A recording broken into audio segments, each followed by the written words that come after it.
সংকটে আশার আলো। রূপপুর পারমাণবিক বিদ্যুৎ কেন্দ্রে ফুয়েল লোডিং উদ্বোধন কাল। আগস্টে মিলবে ৩০০ মেগাওয়াট। আগামী বছরের শুরুতে প্রথম ইউনিটে পূর্ণ উৎপাদনের আশা। শুল্কমুক্ত গাড়ি পাবেন না এমপিরা, সংসদে বিল পাস। প্রকল্পে ব্যয় সাশ্রয়ী হওয়ার নির্দেশনা প্রধানমন্ত্রীর। একনেক সভায় ১৪ প্রকল্প অনুমোদন।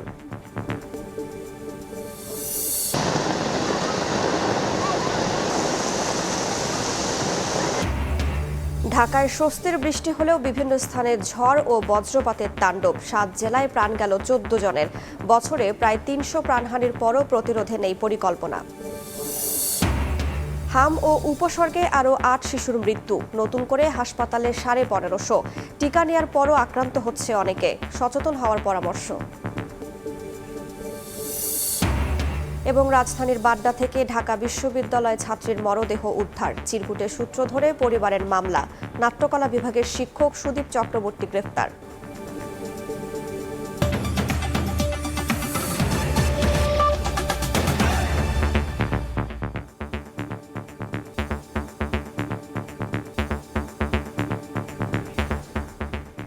প্রবাসের সময়ের সঙ্গে আছি আমি রাইসা জান্নাত। সংকটে আশার আলো। রূপপুর পারমাণবিক বিদ্যুৎ কেন্দ্রে ফুয়েল লোডিং কার্যক্রম উদ্বোধন হবে কাল। আগস্টের প্রথম ইউনিট থেকে ৩০০ মেগাওয়াট বিদ্যুৎ জাতীয় গ্রিডে যুক্ত হতে পারে বলে আশা বিজ্ঞান ও প্রযুক্তি মন্ত্রীর। তিনি জানান, ডিসেম্বর বা জানুয়ারিতে পুরো দমে মিলবে প্রথম ইউনিটের বিদ্যুৎ। ফারুক ভূঁইয়া রবিনের রিপোর্ট। পদ্মা তীরে পাবনার ঈশ্বরদীতে রাশিয়ার সহযোগিতায় চলছে দেশের সবচেয়ে বড় প্রকল্প ২৪০০ মেগাওয়াট ক্ষমতার রূপপুর পারমাণবিক বিদ্যুৎ কেন্দ্রের নির্মাণযজ্ঞ। পরীক্ষামূলক নানা ধাপ পেরিয়ে গত ১৬ এপ্রিল প্রকল্পটি পেয়েছে জ্বালানি লোডিংয়ের অনুমোদন, যার মধ্য দিয়ে নতুন মাইলফলকের অপেক্ষায় রূপপুর। দেশের প্রথম পারমাণবিক বিদ্যুৎ প্রকল্পটির প্রথম ইউনিটে মঙ্গলবার আনুষ্ঠানিকভাবে শুরু হতে যাচ্ছে ফুয়েল লোডিং কার্যক্রম। আর এই আনুষ্ঠানিকতা সরেজমিনে দেখতে রূপপুরে থাকবেন বিজ্ঞান ও প্রযুক্তি মন্ত্রী, রুশ ঠিকাদার প্রতিষ্ঠান রোসাটমের মহাপরিচালক, আন্তর্জাতিক পরমাণু শক্তি সংস্থা আইএ প্রতিনিধি সহ প্রকল্পের শীর্ষ কর্মকর্তারা। তবে জ্বালানি লোডিংয়ের পরও পেরোতে হবে পরীক্ষামূলক বেশ কিছু ধাপ। এরপর সব ঠিক থাকলে আগস্টের মাঝামাঝিতে জাতীয় গ্রিডে মিলতে পারে রূপপুরের ৩০০ মেগাওয়াট বিদ্যুৎ। পর্যায়ক্রমে চলতি বছরের ডিসেম্বর কিংবা আগামী বছরের জানুয়ারিতে রূপপুরের প্রথম ইউনিট থেকে পুরোদমে বিদ্যুৎ পাওয়ার আশায় নীতি নির্ধারকরা। ১৫ দিন লাগবে ফুয়েল লোডিংটা, আবার বাকি ১৫ দিন লাগবে টেস্টিংটা। So all together almost 30 days। ২-৪ মেগাওয়াট করতে করতে it will take around 2 months। Let's say middle of August or 3rd week of August আমরা আল্লাহ চাইতো 300 মেগাওয়াটস বিদ্যুৎ আমরা দিতে পারবো বলে আমরা আশা করছি। End December or first week of January 2027 আমরা 1000+ মেগাওয়াট আল্লাহ চাইতো ন্যাশনাল গ্রিডে দিব ইনশাল্লাহ। এরপর পুরোদমে চলবে দ্বিতীয় ইউনিটকে উৎপাদনে আনার প্রক্রিয়া। নীতি নির্ধারকদের আশা, আগামী বছরই মিলবে রূপপুরের দ্বিতীয় ইউনিটের বিদ্যুৎ। সেকেন্ড রিয়েক্টর যেটা, ওইটা ফুয়েল লোডিং শুরু হবে sometime June of 2027। By 2027 August September আমরা পুরোপুরি ২২০০ মেগাওয়াট আশা করি আল্লাহ চাইতো ইফ গোজ এভরিথিং রাইট দিতে পারবো। নীতি নির্ধারকরা বলছেন, উভয় ইউনিট পুরোদমে উৎপাদনে আসলে দেশে সরবরাহ বিদ্যুতের ১০ থেকে ১২% যোগান দিতে পারবে রূপপুর। ফারুক ভূঁইয়া, রবিন, সময় সংবাদ, ঢাকা। গ্রামে ভোগান্তি কমাতে পরীক্ষামূলকভাবে রাজধানীতে দিনে ১ ঘণ্টা লোডশেডিং করতে চায় সরকার। সন্ধ্যার পর সরবরাহ নিরবচ্ছিন্ন রাখার পরিকল্পনা নিয়ে এগোচ্ছে বিদ্যুৎ বিভাগ।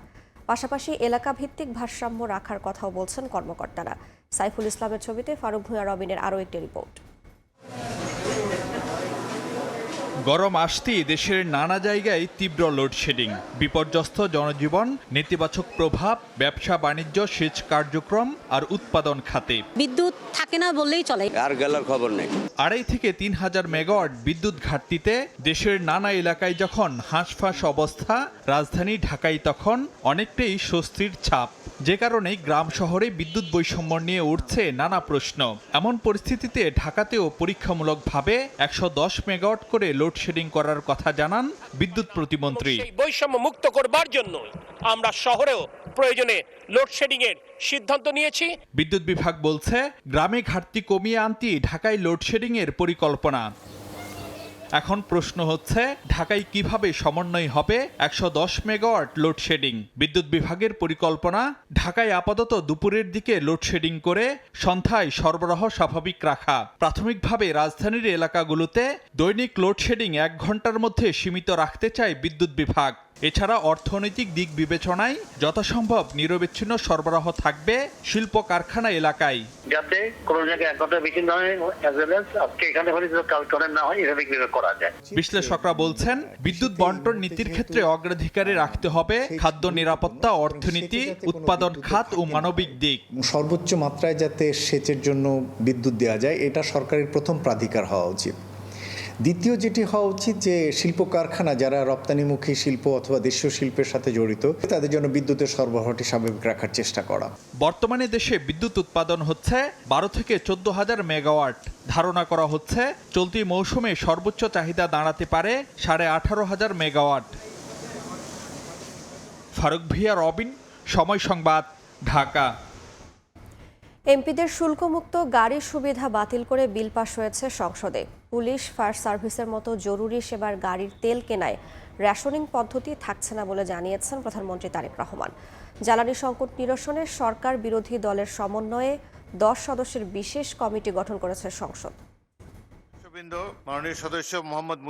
রোববার বিকেল 3:30টায় শুরু হয় সংসদ অধিবেশন। 36 বিধিতে দাঁড়িয়ে জ্বালানি সংকটে আইনশৃঙ্খলা বাহিনী যথাযথভাবে দায়িত্ব পালন করতে পারছে না বলে অভিযোগ করেন কুমিল্লার সংসদ সদস্য মনিরুল হক চৌধুরী। পুলিশকে যখন জিজ্ঞেস করেছি, পুলিশ বলেছে আমাদের তেল সংকট আছে, ডিউটির পরিমাণ কমে গেছে। এ সময় প্রধানমন্ত্রী তারেক রহমান বলেন, পুলিশ সহ জরুরি সেবায় নিয়োজিতদের জ্বালানি তেল ক্রয়ে রেশনিং পদ্ধতি বাতিল করেছে সরকার। এই বিষয়টি এরই মধ্যে আমরা অ্যাড্রেস করেছি। পুলিশ সহ এমার্জেন্সি বাহিনী যারা আছে, পুলিশ হোক, অ্যাম্বুলেন্স হোক, ফায়ার ব্রিগেড, এই জাতীয় যারা আছে, তাদের উপর থেকে এই যে এম্বার্গোটা ছিল এটা সরিয়ে নেওয়া হয়েছে। এটা আরো 2 দিন আগে এই সিদ্ধান্তটি আমরা গ্রহণ করেছি। 2 দিন আগে এটি ক্লিয়ার করে দেওয়া হয়েছে। পরে জ্বালানি সংকট নিরসনে সরকারি এবং বিরোধী দলের সমন্বয়ে 10 সদস্যের বিশেষ কমিটি পাশ হয় সংসদে। বিশেষ কমিটি গঠন করা হোক। যারা এই প্রস্তাবের পক্ষে আছেন তারা হ্যাঁ বলুন। এমপিদের শুল্কমুক্ত গাড়ি সুবিধা বাতিল করে members of parliament remuneration and allowances সংশোধনী বিল উত্থাপন করেন আইনমন্ত্রী। সর্বসম্মতিতে সংসদে পাশ হয় বিলটি।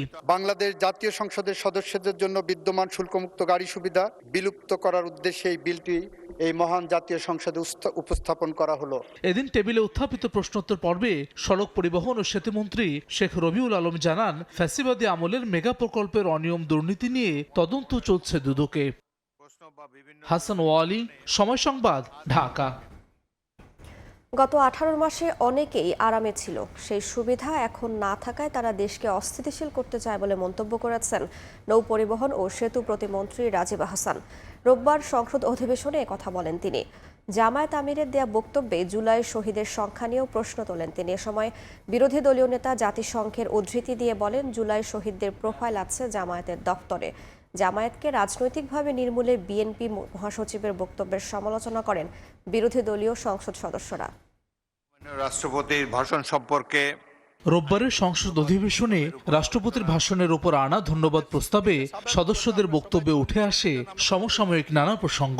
জ্বালানি মন্ত্রী একটি বিষয় উত্থাপন করেছেন। এ সময় জামায়াতকে রাজনৈতিকভাবে নির্মূল করতে বিএনপি মহাসচিব ও স্থানীয় সরকার মন্ত্রীর দেওয়া বক্তব্যে ক্ষুব্ধ প্রতিক্রিয়া জানান হাসনাত আব্দুল্লাহ সহ বিরোধী দলের এমপিরা। আমরা যখন শুনতে পাই যে একটা রাজনৈতিক দলকে নির্মূল করার আহ্বান একটা সরকার দল থেকে আসে, সেই বাংলাদেশে আমরা মাননীয় স্পিকার ফিরতে চাই না। নেতিবাচক কথা আমরা শুনতে চাই না।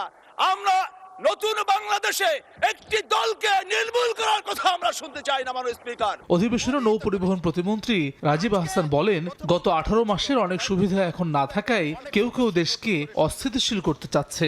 জুলাই শহীদের সংখ্যা নিয়ে জামায়াত আমিরের বক্তব্য নিয়েও প্রশ্ন তোলেন তিনি। বৈষম্য বিরোধী ছাত্র আন্দোলনের একজন নেতা, তার বক্তব্য আছে, বলছে মঞ্চে আছে প্রধান উপদেষ্টার বাসায় ঢুকে গিয়েছি, মঞ্চে আছে তার বেডরুমে ঢুকে গিয়েছি। এখন তো আর সেই সুবিধা পাওয়া যাচ্ছে না মাননীয় স্পিকার। সমস্যাটা মাননীয় স্পিকার এই জন্যই, বিরোধী দলের নেতা উনি বলেছেন 1400 শহীদের মধ্যে 1200 শহীদের বাসায় যাওয়ার সৌভাগ্য আমার হয়েছে। সরকারি গেজেট 844 জনের, উনি 1400-এর মধ্যে 1200-এর বাসায় কিভাবে গেল এটা তো আমি বুঝতে পারতেছি।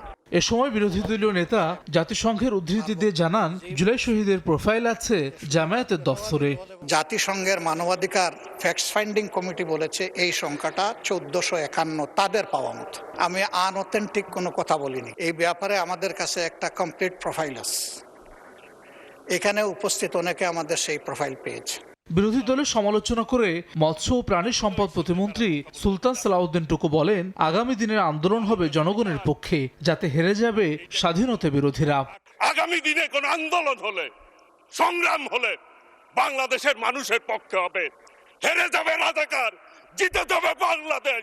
এদিন পয়েন্ট অফ অর্ডারে দাঁড়িয়ে স্থানীয় বিএনপি নেতারা হত্যার উদ্দেশ্যে হামলা করেছে অভিযোগ করে নিরাপত্তা চান নেত্রকোনার জামায়াতের এমপি মাসুম মোস্তফা। প্রতি উত্তরে প্রধানমন্ত্রীর পক্ষে স্থানীয় সরকার মন্ত্রী জানান, প্রকৃত দোষীদের শাস্তি নিশ্চিত করবে সরকার। প্রকৃত অপরাধীদের খুঁজে বের করে তাদেরকে শাস্তি প্রদান করা হবে। হাসান ওয়ালি, সময় সংবাদ, ঢাকা। প্রকল্প গ্রহণে ব্যয় সাশ্রয়ী হওয়ার নির্দেশনা দিয়েছেন প্রধানমন্ত্রী তারেক রহমান। প্রকল্প জনবান্ধব কিনা বিবেচনায় রাখার পরামর্শ দিয়েছেন তিনি। সচিবালয়ে একনেকের বৈঠক শেষে কথা জানান পরিকল্পনা প্রতিমন্ত্রী জোনায়েদ সাকি। রোববারের একনেক সভায় অনুমোদন পেয়েছে প্রায় 13,500 কোটি টাকার 14টি প্রকল্প। বিগত আওয়ামী লীগ সরকারের আমলে নেয়া মেগা প্রকল্পগুলোর দুর্নীতি নিয়ে ছিল ব্যাপক সমালোচনা। অর্থনীতির নাজুক পরিস্থিতির জন্য দায়ী করা হয় এসব মেগা প্রকল্পকে। অর্থনীতি পুনরুদ্ধারে দায়িত্ব নেওয়ার পর থেকেই সাশ্রয়ী প্রকল্পে মনোযোগী বিএনপি সরকার। রোববার সচিবালয়ে জাতীয় অর্থনৈতিক পরিষদের নির্বাহী কমিটি একনেকের সভায় প্রকল্প নেয়ার ক্ষেত্রে তা জনবান্ধব কিনা বিবেচনার পরামর্শ দেন প্রধানমন্ত্রী। সভা শেষে ব্রিফিংয়ে পরিকল্পনা প্রতিমন্ত্রী জানান, প্রকল্প ব্যয়ের ক্ষেত্রে সাশ্রয়ী হতে নির্দেশ দিয়েছেন সরকার প্রধান। মাননীয় প্রধানমন্ত্রীর নির্দেশটা খুব স্পষ্ট, সেটা হচ্ছে আমাদের সাশ্রয়ী হতে হবে ব্যয়ের দিক থেকে, এটা 1 নম্বর। 2 নম্বর হচ্ছে যে ব্যয়গুলো কোন কোন খাতে হচ্ছে সেগুলো যৌক্তিকতা নির্ধারণ করতে হবে। 3 নম্বর হচ্ছে যে প্রকল্পগুলোই নেওয়া হয়েছে সামঞ্জস্যপূর্ণ কতটা। বৈঠকে উত্থাপিত 17টি প্রকল্পের মধ্যে 15টি নিয়ে আলোচনা হয়, আর অনুমোদন পেয়েছে প্রায় 13,500 কোটি টাকার 14টি প্রকল্প। 17টি প্রকল্পের মধ্যে 6টি নতুন প্রকল্প ছিল, 7টি সংশোধনী প্রস্তাব আছে, আর 4টি মেয়াদ বৃদ্ধির প্রশ্ন আছে। 15টি প্রকল্পের অধিকাংশই পাশ হয়েছে, কিন্তু শর্ত সাপেক্ষ কিছু বিষয় আছে, কিছু তদন্তের বিষয় আছে। প্রকল্প বাস্তবায়নে কেন দীর্ঘসূত্রিতা হয় সেটার ব্যাপারে তদন্ত করার জন্য বলা হয়েছে। এছাড়া সচিবালয়ে নতুন ভবন নির্মাণে ভিন্ন প্রস্তাবের কথাও জানান পরিকল্পনা প্রতিমন্ত্রী। ভিন্ন প্রস্তাবনা আছে। মুরসালিন হক জুনায়েদ, সময় সংবাদ, ঢাকা। কালবৈশাখী ঝড়ের তাণ্ডব, বজ্রপাতে 7 জেলায় প্রাণ গেল 14 জনের। লণ্ডভণ্ড হয়েছে গাছপালা, বাড়িঘর, ক্ষতি হয়েছে ফসলেরও। এদিকে প্রচণ্ড গরমের মধ্যে রাজধানীতে হয়েছে স্বস্তির বৃষ্টি। তীব্র গরমের পর হঠাৎ এক পশলা বৃষ্টি জনমনে এনে দেয় স্বস্তি। গত কয়েকদিনের প্রচণ্ড তাপপ্রবাহের পর রোববার বিকেলের পর থেকে রাজধানীতে কালো মেঘে ছেয়ে যায় আকাশ। শুরু হয় মুষলধারে বৃষ্টি। গরমের পর আবহাওয়া ঠান্ডা হওয়ায় প্রশান্তি নেমে আসে নগর জীবনে। অনেকদিন গরম ছিল, তারপরে এখন এটা বৃষ্টিটা হওয়ার পরে জনমনে একটা স্বস্তির ব্যাপার এসছে। হঠাৎ করে বৃষ্টি আসলো, অনেক শান্তি পাচ্ছি। কাজে তো সমস্যা হচ্ছে, তারপর একটা প্রশান্তি।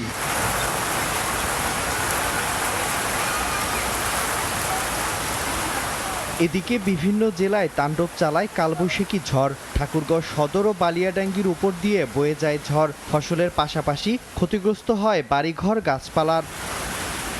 কালবৈশাখীর সঙ্গে হানা দেয় বজ্রপাতও। রোববার বিকেলে বজ্রপাতে গাইবান্ধার সুন্দরগঞ্জেই মারা গেছেন 5 জন। এছাড়া জামালপুরে 2, সিরাজগঞ্জে 2 এবং ঠাকুরগাঁয়ে 2 জন সহ নাটোর, বগুড়া ও পঞ্চগড়ে মারা গেছেন আরও 3 জন। মিরন আহমেদ, সময় সংবাদ।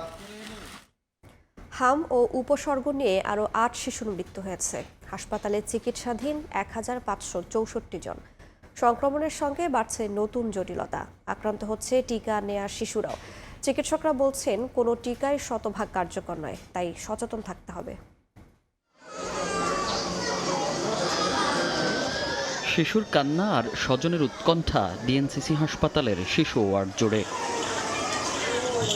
একপাশে মাহিন, শিফাত, আয়াত, সুমাইয়ারা চেষ্টায় উঠে দাঁড়ানোর, অপেক্ষা সুস্থ হয়ে বাড়ি ফেরার। অন্য পাশে 4 মাসের আরেক শিশুর অক্সিজেন লেভেল কমে যাওয়ায় যেতে হবে আইসিইউতে। এমন অবস্থায় অভিভাবকদের শঙ্কা বাড়ছে নতুন নতুন জটিলতা নিয়ে। টিকা নেয়ার পরপরই আক্রান্ত হয়েছে অনেকে। ওষুধ লিখে দিছে, খাওয়ানোর পর যদি র্যাশ হয় তাহলে নিয়ে আসবেন।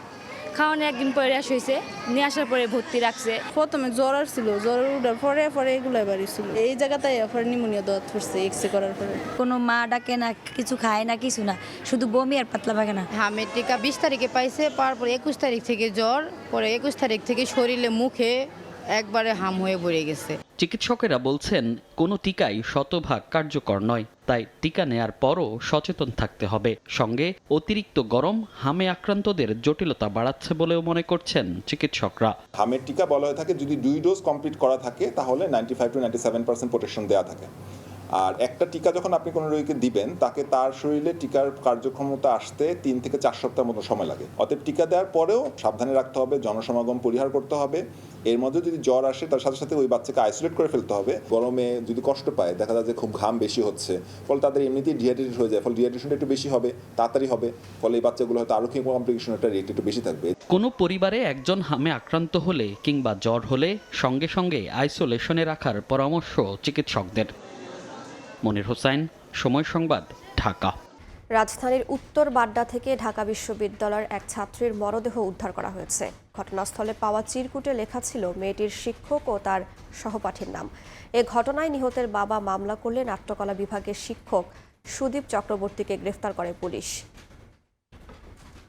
ঢাকা বিশ্ববিদ্যালয়ের থিয়েটার অ্যান্ড পারফরমেন্স স্টাডিজ বিভাগের মাস্টার্সের শিক্ষার্থী মুনিরা মেহজাবিন মিমো পরিবারের সঙ্গে থাকতেন উত্তর বাড্ডার একটি বাসায়। পুলিশ জানায় রোববার সকালে ডাকাডাকি করে সাড়া না পেয়ে দরজা ভেঙে রুমে প্রবেশ করেন তার বাবা। ফ্যানের সঙ্গে ঝুলন্ত অবস্থায় মরদেহ দেখতে পেয়ে পুলিশে খবর দেওয়া হয়।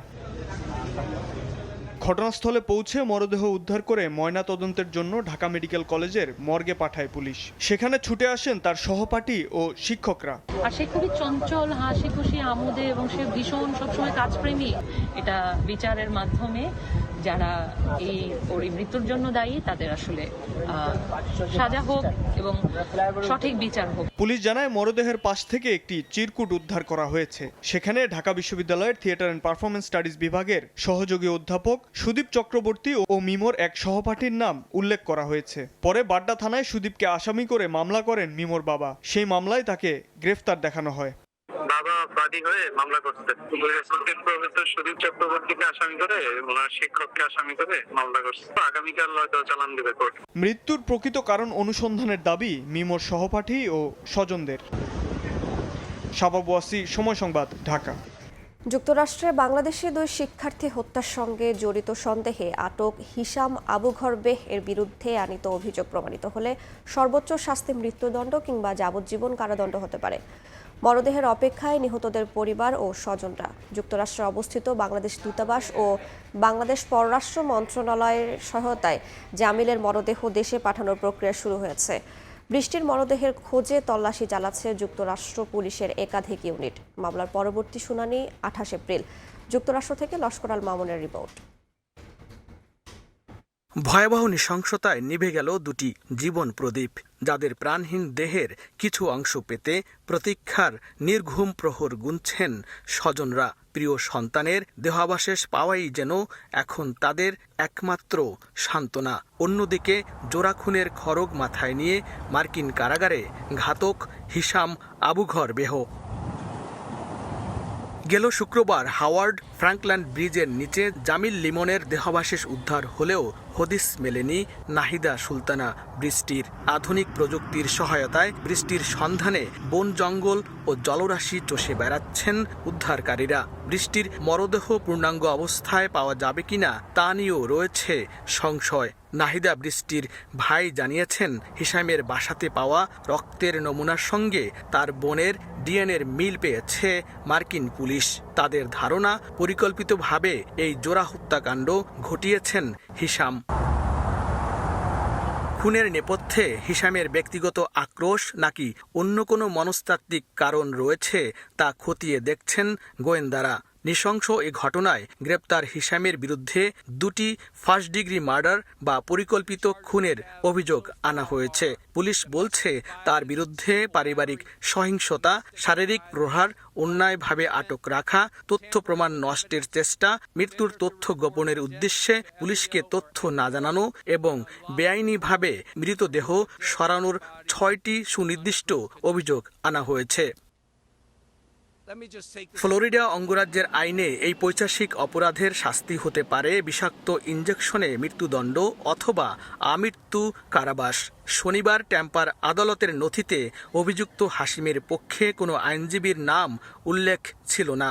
এ ঘটনায় 28 এপ্রিল শুনানি হওয়ার কথা রয়েছে। জামিল ও বৃষ্টির হত্যাকারীর সর্বোচ্চ সাজা নিশ্চিত সহ তাদের মরদেহ পেতে ওয়াশিংটন ডিসির বাংলাদেশ দূতাবাস এবং মায়ামিতে বাংলাদেশ কনসুলেট জেনারেল সংশ্লিষ্ট মার্কিন কর্তৃপক্ষের সঙ্গে সার্বক্ষণিক যোগাযোগ রাখছে। মায়ামির বাংলাদেশ কনসুলেটের কনসাল জেনারেল শেহলি সাবরিন জানিয়েছেন, জামিলের মরদেহ দেশে পাঠানোর প্রক্রিয়া চলছে। বাংলাদেশ দূতাবাসের প্রেস মিনিস্টার গোলাম মুর্তজা জানিয়েছেন, মরদেহ দেশে পাঠানোর সকল ব্যয় বহন করবে সরকার। এখন শুধু অপেক্ষা মরদেহ হস্তান্তরের। কেনই বা এ হত্যাকাণ্ড, কেই বা তার কারণ, আর কিভাবে তা ঘটল তা জানতে ব্যাকুল সবাই। তবে এ বিষয়ে এখন পর্যন্ত স্পষ্ট করে কিছু বলেনি তদন্তকারী দল। মামলার পরবর্তী শুনানির দিকে তাকিয়ে রয়েছে প্রবাসী বাংলাদেশিদের পাশাপাশি মার্কিনিরা এবং পুরো বাংলাদেশ। লস্কর আল মামুন, সময় সংবাদ, যুক্তরাষ্ট্র। এদিকে যুক্তরাষ্ট্রে খুনের শিকার বাংলাদেশের 2 শিক্ষার্থীর গ্রামের বাড়ি জামালপুর ও মাদারীপুরে চলছে মাতম। শোকে স্তব্ধ পুরো এলাকা। জড়িতদের বিচার দাবি করেছেন স্বজন ও এলাকাবাসী। উচ্চতর ডিগ্রির জন্য যুক্তরাষ্ট্রে পাড়ি জমিয়েছিলেন জামালপুরের জামিল আহমেদ লিমন এবং মাদারীপুরের নাহিদা সুলতানা বৃষ্টি। কিন্তু ডিগ্রি অর্জনের আগেই হত্যাকাণ্ডের শিকার হলেন এই 2 মেধাবী মুখ। লিমনের স্বজনরা জানান 17 এপ্রিল থেকে নিখোঁজ ছিলেন তিনি। অন্যদিকে নাহিদা সুলতানা বৃষ্টি নোয়াখালী বিজ্ঞান ও প্রযুক্তি বিশ্ববিদ্যালয় থেকে স্নাতকোত্তর শেষ করে 7 মাস আগে পাড়ি জমিয়েছিলেন ফ্লোরিডায়। পরিবারের পক্ষ থেকে বৃষ্টির মৃত্যুর খবর নিশ্চিত করা হলেও এখনও পাওয়া যায়নি লাশ। বৃষ্টির গ্রামের বাড়িতে চলছে শোক। কি কারণে হত্যা হইলো এটা আমরা জানতে চাই, আর সেই লোক আমরা বের করতে চাই, এই লোকের ফাঁসি চাই। 17 এপ্রিল লিমন ও বৃষ্টি ইউনিভার্সিটি অফ সাউথ ফ্লোরিডার ক্যাম্পাস থেকে নিখোঁজ হন। এর 8 দিন পর শুক্রবার লিমনের খণ্ডিত মরদেহ উদ্ধার করে যুক্তরাষ্ট্র পুলিশ। আর বৃষ্টির মরদেহ খুঁজে পেতে মাঠে নেমেছে দেশটির পুলিশ। ফাহরিয়া ফারজানা, সময় সংবাদ। যুক্তরাষ্ট্রে বাংলাদেশের 2 শিক্ষার্থী খুনের ঘটনাকে দুঃখজনক উল্লেখ করে হত্যার সুষ্ঠু তদন্ত ও বিচার নিশ্চিতের আহ্বান জানিয়েছেন পররাষ্ট্র প্রতিমন্ত্রী শামা ওবায়দ ইসলাম। সরকার দেশটির সব এজেন্সির সঙ্গে যোগাযোগ রাখছে বলেও জানান তিনি। ছেলেটির ডেড বডি পাওয়া গেছে, আরেকজনের ডেড বডি এখনো পাওয়া যায়নি। অটোপসি করতে হবে, তাদের যে লিগ্যাল কাজগুলো আছে এগুলো কমপ্লিট হলে আমরা দেখছি যত তাড়াতাড়ি সম্ভব রিপ্যাট্রিয়েশন করবো। যুক্তরাষ্ট্র ইনভেস্টিগেশনটা ভালো মতো করে, দ্রুততার সাথে করে এবং যারা এই নৃশংস ঘটনা ঘটিয়েছে সেটা বের করে যেন তাদেরকে বিচারের আওতায় আনা। কুমিল্লায় উদ্ধার কাস্টমস কর্মকর্তা বুলেট বৈরাগীর মরদেহ নিয়ে যাওয়া হলো গ্রামের বাড়ি গোপালগঞ্জে। রোববার সকালে আইনানুগ প্রক্রিয়া শেষে নিয়ে যাওয়া হয় তার মরদেহ। এ সময় ফুলেল শ্রদ্ধায় তাকে চিরবিদায় জানান সহকর্মীরা। এই মৃত্যুর রহস্য উদ্ঘাটনে মাঠে কাজ করছে পুলিশের একাধিক টিম। অশ্রুসিক্ত নয়নে শেষবারের মতো বুলেট বৈরাগীকে বিদায় জানালেন স্বজন ও সহকর্মীরা। কুমিল্লার পানপট্টি এলাকায় বুলেটের বাড়িতে শোকের মাতম। তার মৃত্যুতে দিশেহারা বাবা, মা ও তার স্ত্রী। মৃত্যুর প্রকৃত কারণ অনুসন্ধানের দাবি জানান তারা। কি অবস্থা মানে তা দেখা যায় না। রাস্তায় যেভাবে আমি ছবি দেখছি আমি তখনই বুঝছি যে আমার স্বামী বেঁচে নাই। এর সঠিক তদন্ত হোক, কি আদৌ আমরা তো জানতে চাই। আমি আর যাই নেই যে ওই জায়গা আমি দেখি যে বলবো যে আমার ছেলে, আমার সাহসে কুলোই নেই যে ওই দেহ ওই বডি আমি আর দেখতে পারবো না।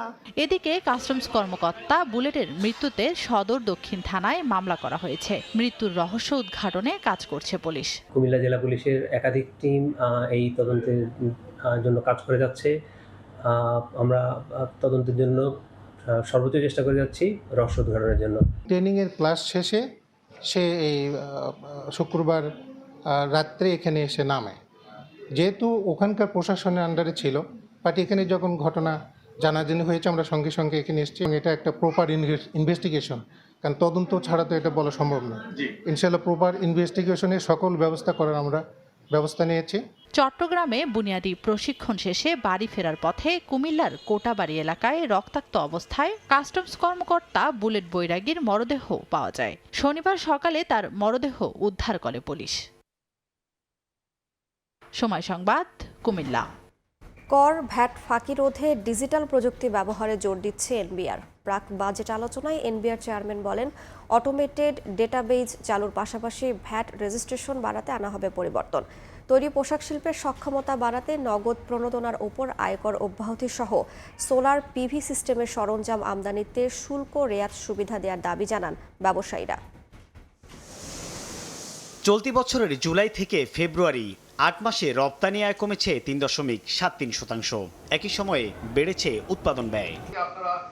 এমন অবস্থায় রোববার জাতীয় রাজস্ব বোর্ডে অনুষ্ঠিত হয় প্রাক বাজেট আলোচনা। এ সময় তৈরি পোশাক শিল্পের সক্ষমতা বাড়াতে নগদ প্রণোদনার উপর 10% হারে আয়কর পুরোপুরি অব্যাহতি চায় বিজিএমইএ। সহায়তা পায় সেটার এগেন্স্টে 10% হলো ট্যাক্স কেটে রাখা হয়। তো এইটা এক ধরনের ভর্তুকি। নগদ প্রণোদনার উপর সরকার ট্যাক্স নিচ্ছে, যা বন্ধ করা প্রয়োজন বলছে বিটিএমএ। জ্বালানি সংকট মোকাবিলায় রফতানিমুখী শিল্পের জন্য এলপিজিতে ভ্যাট ট্যাক্স অব্যাহতির সাথে সোলার যন্ত্রাংশকে একটি কোডে আনার দাবি জানায় বিকেএমইএ। ট্যাক্স এটা ছিল আমাদের 15, বিজিএমএ থেকেও 3% বেশি, তা আমরা আপত্তি করিনি। তো এটা এখন বোধহয় 27-এ চলে যাচ্ছে বা গেছে। এটাকে একটু দেখেন পুনর্বহাল করা যায় কিনা 15-তে। সোলার সিস্টেমটা এই মুহূর্তে আমাদের জন্য এত জরুরি হয়ে পড়েছে যে বিশেষ করে বিদ্যুৎ ক্রাইসিস এবং ফুয়েল ক্রাইসিসের কারণে ব্যবসায়ীদের সকল ধরনের সহায়তা করার কথা জানান এনবিআর চেয়ারম্যান। আইনে একটু পরিবর্তন আনবো ইনকাম ট্যাক্সের আদলে, যাতে করে ভিএটির যে রেজিস্ট্রেশন এটা যাতে বাড়ে। রবিবারের প্রাক বাজেট আলোচনায় অংশ নেয় তৈরি পোশাক খাতের শীর্ষস্থানীয় 9টি সংগঠন। সাইফুল ইসলাম, সময় সংবাদ, ঢাকা। দেশের রাজস্ব নীতি বিনিয়োগ বান্ধব না হওয়া এবং ব্যবসার পরিবেশের অবনতিতে আগ্রহ হারাচ্ছেন উদ্যোক্তারা, যার জেরে বিদেশি বিনিয়োগ চলে যাচ্ছে প্রতিযোগী দেশগুলোতে। এতে আন্তর্জাতিক বাজারে বাংলাদেশের প্রতিযোগিতামূলক অবস্থান ক্রমাগত দুর্বল হচ্ছে। সমস্যা সমাধানে রাজস্ব কাঠামোতে আমূল পরিবর্তন ও বাণিজ্যের পরিবেশ উন্নতিতে গুরুত্ব দেওয়ার দাবি ব্যবসায়ীদের। অর্থনীতির বেশিরভাগ সূচকে নেতিবাচক অবস্থার কারণে অব্যাহত রয়েছে ব্যবসার পরিবেশ সূচকের অবনতি, যার জেরে বেসরকারি বিনিয়োগ নেমেছে 11 বছরের মধ্যে সর্বনিম্নে। Sectoral strategies, health, education, infrastructure, institutional strategies exist in public finance in paper, but when it comes to allocation of the public investments, they hardly follow those strategies. And then, of course, the frequent changes in the budget round the year. রোববার রাজধানীর একটি হোটেলে foreign chamber of commerce and industry ফিকির আয়োজিত অনুষ্ঠানে সিপিডির নির্বাহী পরিচালক doctor Fahmida Khatun বলেন, অস্পষ্ট করনীতি, দুর্বল কর কাঠামো এবং প্রযুক্তিগত দুর্বলতার কারণে ব্যবসায়ীরা হয়রানির শিকার হচ্ছেন। We should not also be totally dependent on technical expertise or technology itself, because behind technology there are human resources. So you'll have to also at the same time increase the capacity of the human resources and also take measures for those who are underperformers, or if there are people who are found to be involved in malpractices and all of this. So these are in a nutshell the issues which the NBR should be looking into for improvement of their efficiency. ব্যবসায়ীদের অভিযোগ, সরকারি বিভিন্ন সংস্থার সমন্বয়হীনতার কারণে বাধার মুখে পড়েন তারা। প্রয়োজনীয় কাগজপত্র তৈরিতেও হয়রানির শিকার হওয়ায় বিভ্রান্ত হন বিদেশি বিনিয়োগকারীরা। There is no coordination. NBR has a policy, the Commerce Ministry has another policy, the other ministries have different policies on the same subject matter, and there is conflict. There is serious conflict in policies that kind of frustrate investors. চলতি অর্থবছরের প্রথম 7 মাসে GDP বাস্তবায়নের হার নেমেছে 15 বছরের সর্বনিম্নে। একই সময় bank খাত থেকে সরকারের ঋণ দাঁড়িয়েছে প্রায় 1,08,000 কোটি টাকারও বেশি, যা বেসরকারি খাতে বিনিয়োগকে সরাসরি বাধাগ্রস্ত করছে বলে মনে করেন আলোচকরা। তোফাজ্জল হোসাইন, সময় সংবাদ, ঢাকা। ব্রাহ্মণবাড়িয়ায় টর্চ লাইট জ্বালিয়ে দুই পক্ষের 3 ঘণ্টাব্যাপী সংঘর্ষ হয়েছে। এতে আহত হয়েছেন অন্তত 25 জন। সরাইল থানার ভারপ্রাপ্ত কর্মকর্তা মঞ্জুর কাদের ভূঁইয়া বিষয়টি নিশ্চিত করেন। তিনি জানান, সন্ধ্যা 7টা থেকে রাত 9টা পর্যন্ত সরাইলের নতুন হাবলি পশ্চিম ও পূর্ব পাড়ার মধ্যে সংঘর্ষ হয়।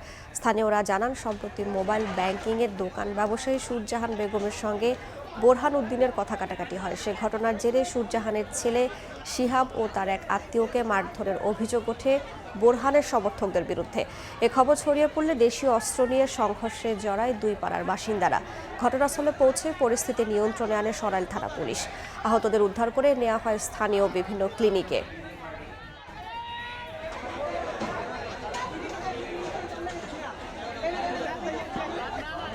দেশের বাইরের খবর। যুক্তরাষ্ট্রের ওয়াশিংটন ডিসিতে প্রেসিডেন্ট ডোনাল্ড ট্রাম্পের নৈশ ভোজে গুলির ঘটনা ঘটেছে।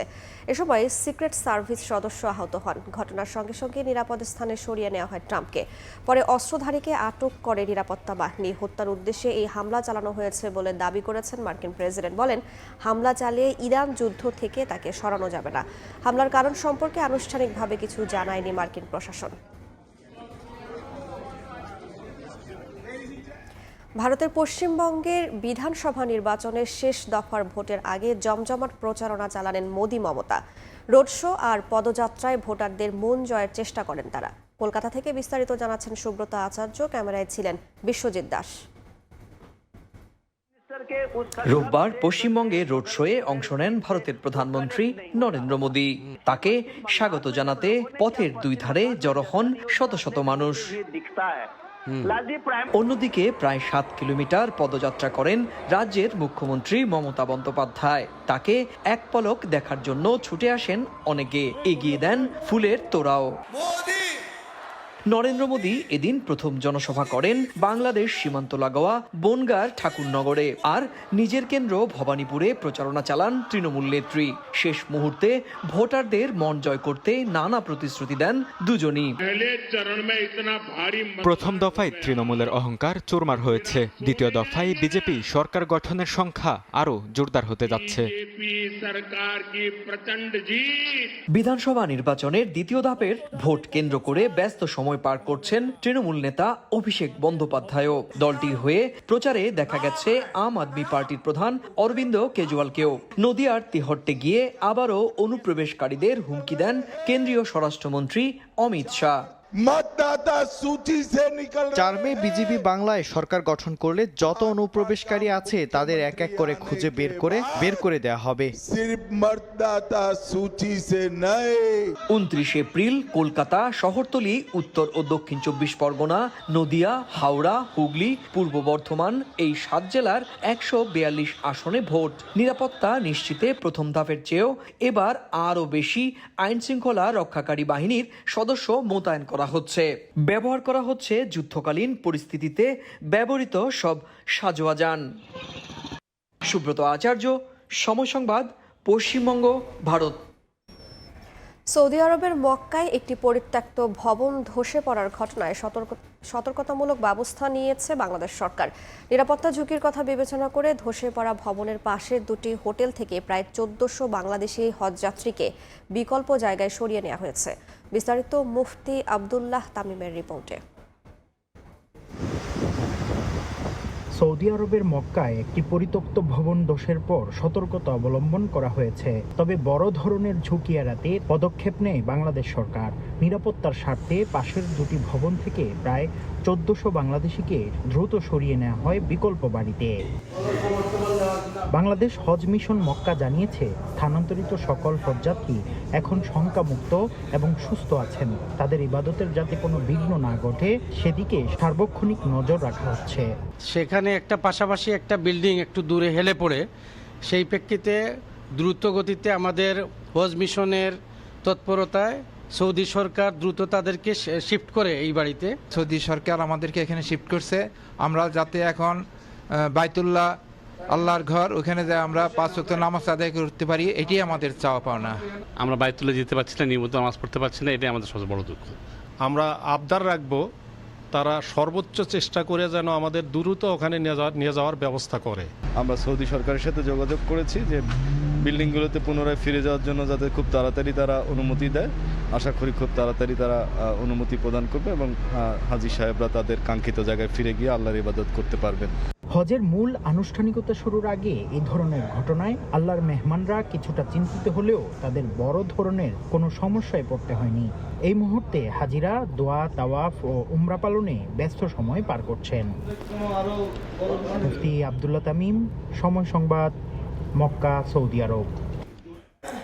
লন্ডন ঢাকা রুটে বিমান বাংলাদেশ এয়ারলাইন্সের কার্গো ব্যবসায় বড় ধরনের ধস।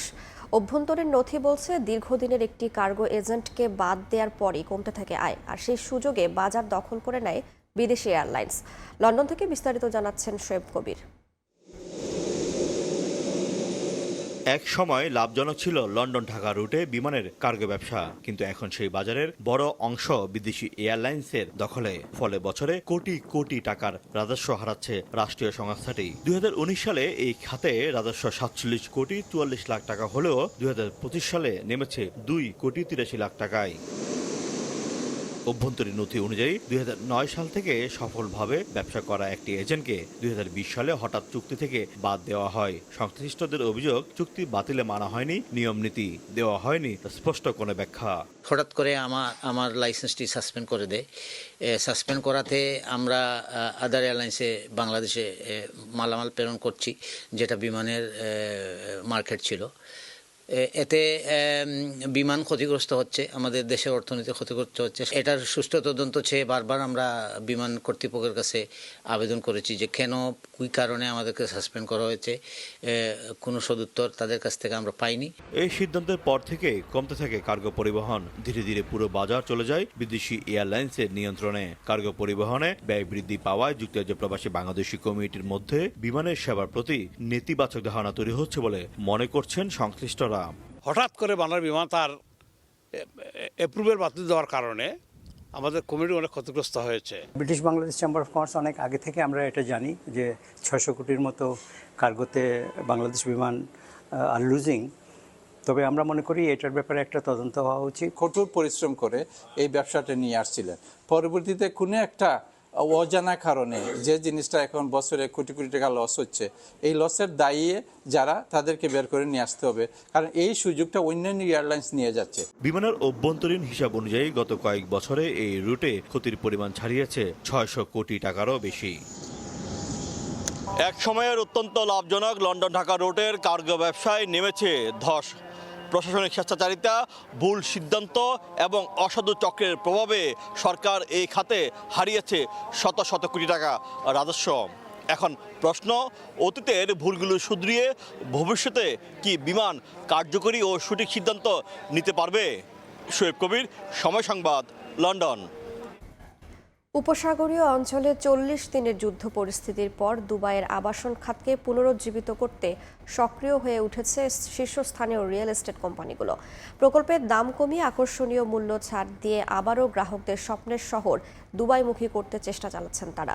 এই সুযোগ কাজে লাগাচ্ছেন দূরদর্শী ও কৌশলী বিনিয়োগকারীরা। তাদের বিশ্বাস, সংকট কাটিয়ে উঠলে এই সুবিধাজনক মূল্য আর নাও থাকতে পারে। দুবাই থেকে শিবলি আল সাদেকের রিপোর্ট।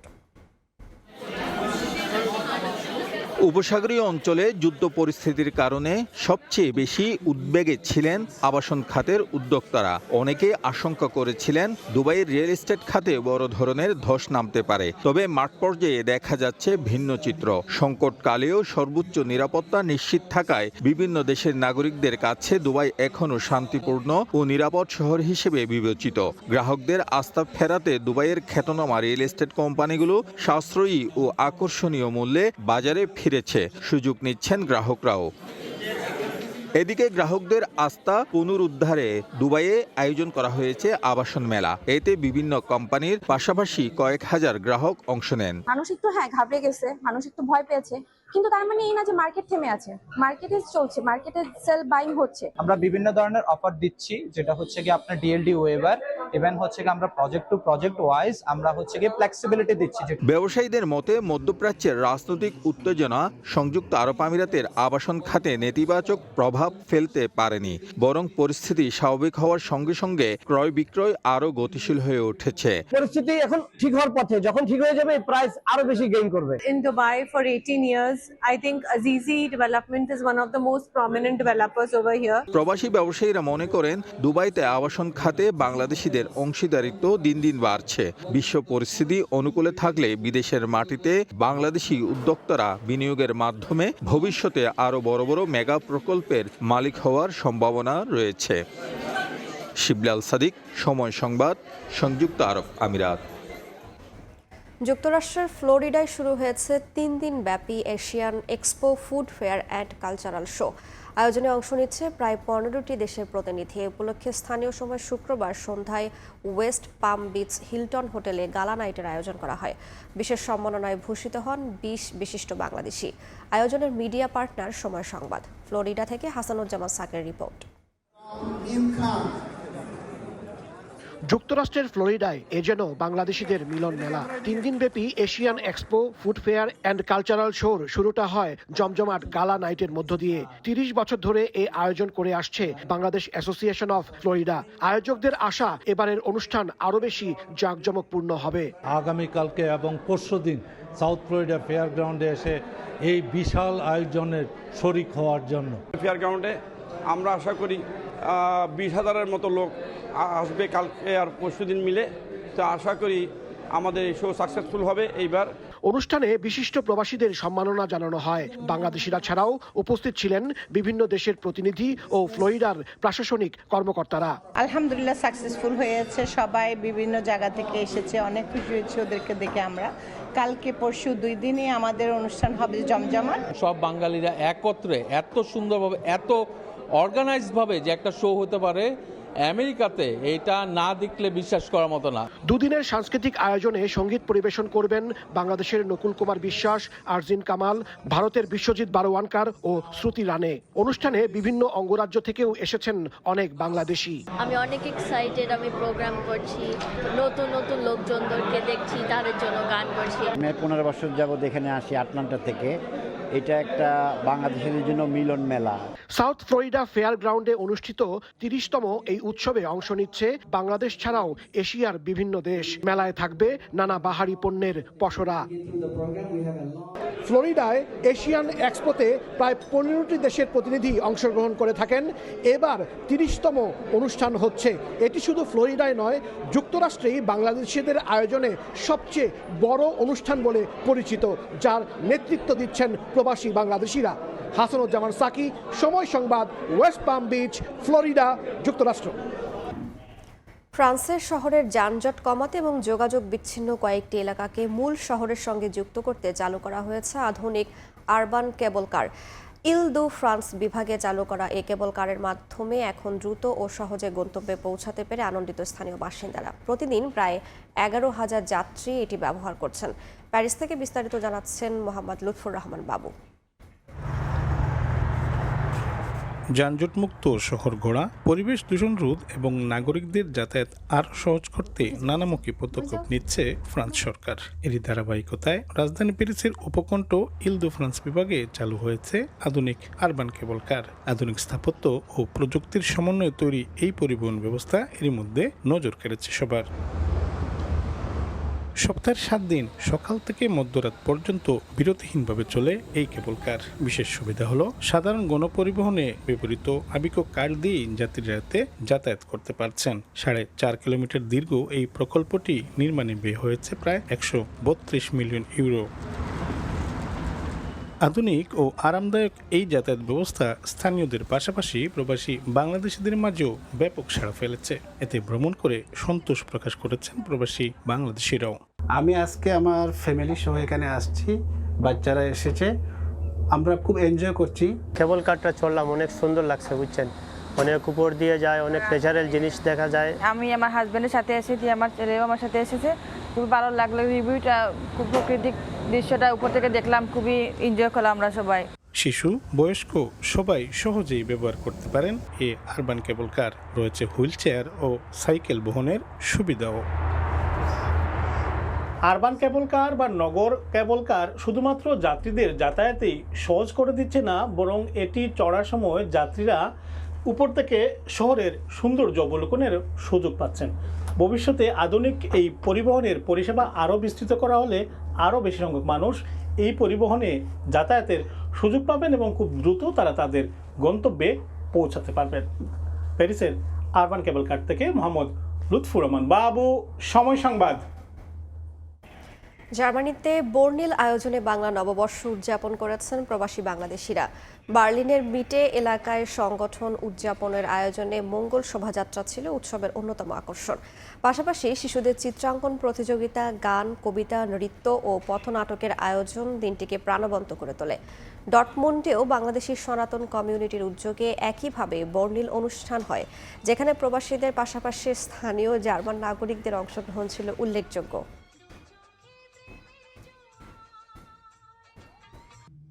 দেখছেন প্রবাসের সময়। খেলার খবর। ওয়ানডে সিরিজ জয়ের পর এবার টি-20-র মিশন। 3 ম্যাচ সিরিজের প্রথম টি-20-তে কাল নিউজিল্যান্ডের বিপক্ষে মাঠে নামবে বাংলাদেশ। এ ম্যাচে অভিষেক হতে পারে রিপন মণ্ডলের। বিশ্বকাপ খেলতে না পারার আক্ষেপ ভুলে বছরের প্রথম টি-20-তে জয়ের লক্ষ্য লিটন দাসের। 2028 বিশ্বকাপের পরিকল্পনার অংশ হিসেবে বিবেচনায় থাকা সব ক্রিকেটারকে গেম টাইম দিতে চান টাইগার অধিনায়ক। এদিকে ওয়ানডে সিরিজের হতাশা ভুলে ঘুরে দাঁড়ানোর লক্ষ্য কিউই অধিনায়ক টম ল্যাথামের। চট্টগ্রামে ম্যাচ শুরু হবে দুপুর 2টায়। নুরজামাল আতিকের ক্যামেরায় বিস্তারিত জানাচ্ছেন পার্থপ্রতিম বিশ্বাস। ওয়েস্ট ইন্ডিজ, পাকিস্তানের পর নিউজিল্যান্ডের বিপক্ষেও ওয়ানডে সিরিজ জিতেছে বাংলাদেশ। ওডিআই এর সাফল্যে অনেকটাই ফুরফুরে মেজাজে টাইগার বাহিনী। সিরিজ জয়ের আত্মবিশ্বাস নিয়ে বাংলাদেশ এবার চট্টগ্রামে নামছে টি-20 খেলতে। বিশ্রাম দিতে নিউজিল্যান্ডের বিপক্ষে সিরিজের প্রথম ও দ্বিতীয় টি-20-র স্কোয়াডে রাখা হয়নি মোস্তাফিজুর রহমান, তাসকিন আহমেদ ও নাহিদ রানাকে। ওয়ানডে অধিনায়ক মেহেদী হাসান মিরাজ আর টেস্ট অধিনায়ক নাজমুল হোসেন শান্তও নেই দলে। তবে সংক্ষিপ্ত ফরম্যাটে হোম সিরিজে সুযোগ পেয়েছেন ইয়াংস্টাররা। ঘরোয়া আসর ও পাইপলাইনের দলগুলোর হয়ে দারুণ বোলিং করে জাতীয় দলে প্রথমবার ডাক পেয়েছেন সিমিং অলরাউন্ডার আব্দুল গাফফার সাকলাইন ও পেসার রিপন মণ্ডল। টি-20 বিশ্বকাপ না খেলতে পারার আক্ষেপ পেছনে ফেলে দল এখন নতুন শুরুর অপেক্ষায়। ডেফিনেটলি মুভ অন করেছে, কারণ ওয়ার্ল্ড কাপের ওই টাইমটাতে আমরা একটা টুর্নামেন্টও খেলেছি, যেখানে প্লেয়াররা চেষ্টা করেছে ভালো ক্রিকেট খেলার।